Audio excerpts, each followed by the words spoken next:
Good morning. Welcome to Morning Moments. Thank you for joining us today. And I am so glad that you tuned in today, whatever platform that you're listening today. Today, I have the host of Bible Prophecy on Trial. He's an author and a great man of God, Peter Lalonde. Welcome to Morning Moments. My pleasure. Uh, it's so nice to get to meet you and also hear a little bit about you. But please tell us, what do you do and why do you do it? Well, currently, what I'm doing, and it sounds a little bit questionable to start with, is I'm putting Bible prophecy on trial. But I do it in a courtroom. But the idea is not to discredit the prophecies of the Bible, God forbid. The idea is to let the jurors, who are the people who join along with us, make their own judgments about whether the prophecies are being fulfilled in our day, because it's not important what I think, it's important what the person thinks. So it's about being interactive and making your own decisions, and as such you will learn along the way for yourself what you think and come out with opinions of your own. I got started in all of this way back. I was 17 years old, beer drinking, dope smoking dude. And my sister started telling me about Bible prophecy, and I thought she'd gone crazy a little bit. That's still debatable. And I immediately believed it. I could not help but believe that we were living in the end times with Israel back in her land and so on. But the big thing for me was it took years for that knowledge to go from my head to my heart. And when I finally came to realize, hey, if all of this prophecy stuff is true, the rest of the Bible must be true too. And that led to a transformation in my life that has had me involved, not just in the study of Bible prophecy, but in all things related to the Word of God for 50 some years now. Yes, I'm an old guy. And the thing about it is, it's been so many different things. I started out with a television program. It was on TBN, all of the different networks, called This Week in Bible Prophecy, that I co-hosted with my brother Paul. And that was a great deal of fun and challenge and a great deal of spiritual impact. As we were doing that, we suddenly found ourselves moving into a different world, which was making Christian movies. And we made a number of movies, and eventually led to making Left Behind movies. We're here, and that was entertaining, absolutely, as we did that. And they also had an impact. But I don't think any of that compares to what it is that I'm trying to do right now, which is awaken people to the fact that the prophecies are being fulfilled right now, not like we've ever seen before, not back when I was thinking about Israel back in her homeland. I mean, that was 70 years ago now. It's not like that's a fresh and new prophecy. So the one thing I ask people very often is, what's the latest thing you've heard about prophecy? What's the newest fulfillment of prophecy that you're aware of? And the answer is, it's not very fresh and new stuff. Back in the 90s, when we were having our television program and we were making these movies, I mean, it was the 90s. There was the Left Behind books. There were movies based on the same thing. There was Y2K. There was a millennium approaching. Everybody was excited about Bible prophecy. That's no longer the case. It's a very under-taught topic. And I think it fulfills a prophecy, actually, because Jesus said, in such an hour as you think not, the Son of Man cometh. And I'm trying to awaken Christians to remember the moment in which we live right now, and that major prophecies are being fulfilled. I'll make mention, I talked about the fig tree prophecy in Israel back in her homeland some 70 years ago, 1948. When they asked Jesus what would be the sign of his coming and of the end of the world, he said, behold the fig tree. But if you go to Luke's version of that, he said, behold the fig tree and all trees. I began to study that, looking for what were these key components of the last days world that might be begun in 1948. In 1948, the computer was born. In 1948, algorithms were born. In 1948, artificial intelligence was born. In 1948, the World Health Organization was formed, which is today the leader in the vaccine passport and the digital identity across the whole globe. So a couple of things happened in 1948 that are major pillars of our world today. And so I'm looking at that as being Jesus was telling us the shape of what we would see in the world in the very last days, the very core of it.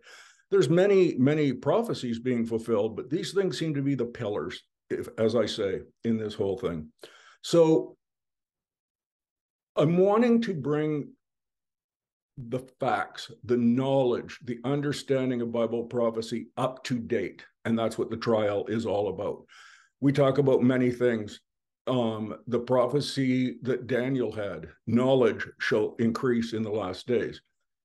That's something that I've looked to for the last 25 years. I say, oh, we got the space shuttle and we're flying around on these super fast trains and all of that.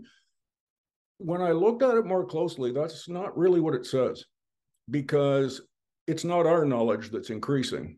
What Daniel pointed to, without even probably knowing it, was the word knowledge. The word knowledge in Hebrew is yada. That's used about 950 times. He used a word that was only used 7 times. And where it was referring to was the tree of knowledge.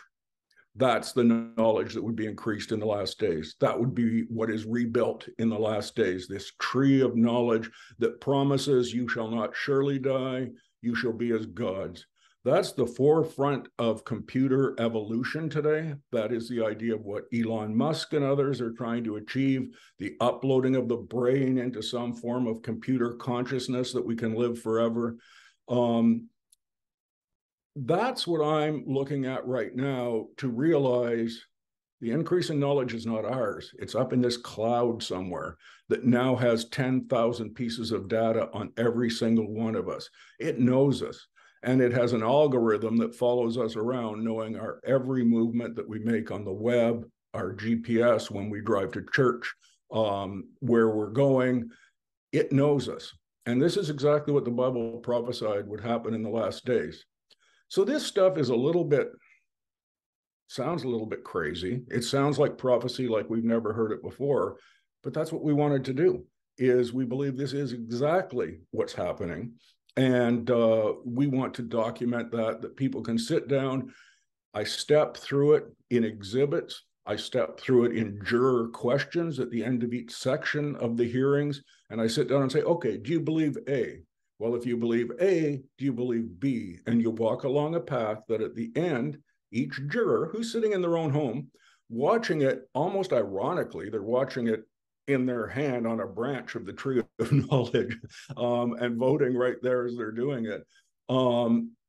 It is a chance for them to solidify, as I say, that understanding in their own hearts. And at the conclusion of it all, Andy, it's one thing that I have had in my heart for years is, when you see these things begin to come to pass, don't get terrified, don't get horrified, don't hide under your pillows. Look up and lift up your heads, for your redemption draweth nigh. And to me, that's what it is. It's, you sit there and you think about the menacing nature of what is taking place in our world. But the Lord said, when you see that menacing nature, smile. It's good. It's about to happen. So that's really what I'm trying to do finally in these days. When I think of prophecy, for years and years, my dad was a pastor, and we would have people come in church, and when I was a small child, and bring the charts and talk about prophecy. Wow, that what they talked about then is just expanded so much to now that there's no way that you cannot believe that God is in control of things.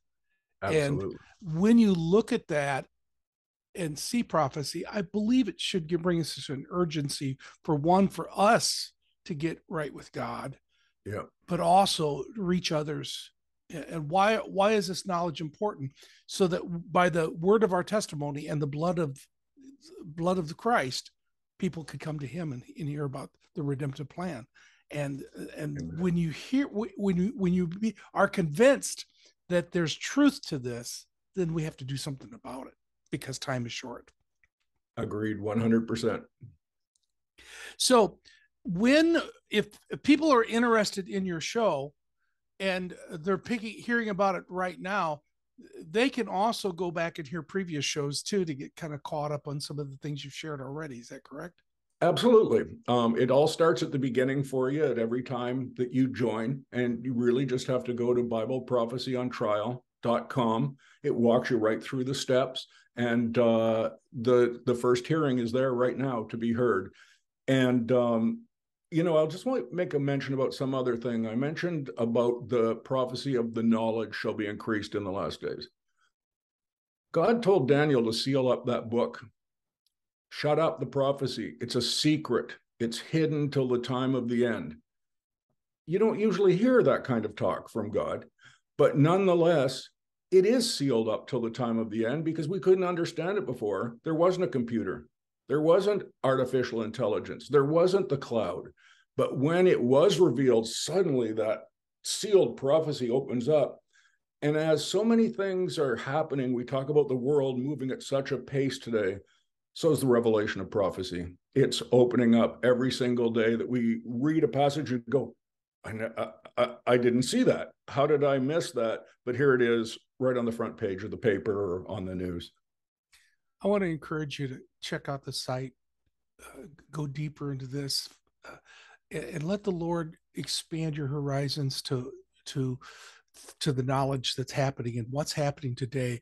And look at the headlines and look what's going on and compare it to what he's talking about, so that as you put prophecy on trial, you'll come to the conclusion that there's truth involved in this, and that God's coming back. He's coming soon, so please follow up. As we close this today, I'm also going to ask, not only do you follow up and look at what Peter's been doing, but if you take the time right now, just after this interview is over, take the time and pray for Peter. Pray that God would continue to bless him in the work that God's called him to do, and that his passion and his purpose and his plan, his future and hope, just like he has a future and a hope for you as well. So Amen. Please pray for Peter. Peter needs your prayers and you need the practice. So pray that God would bless him. Peter, thank you so much for being my guest here on Morning Moments. My absolute pleasure. Thank you, sir. Thank you for joining us, and please come back, and may God richly bless you.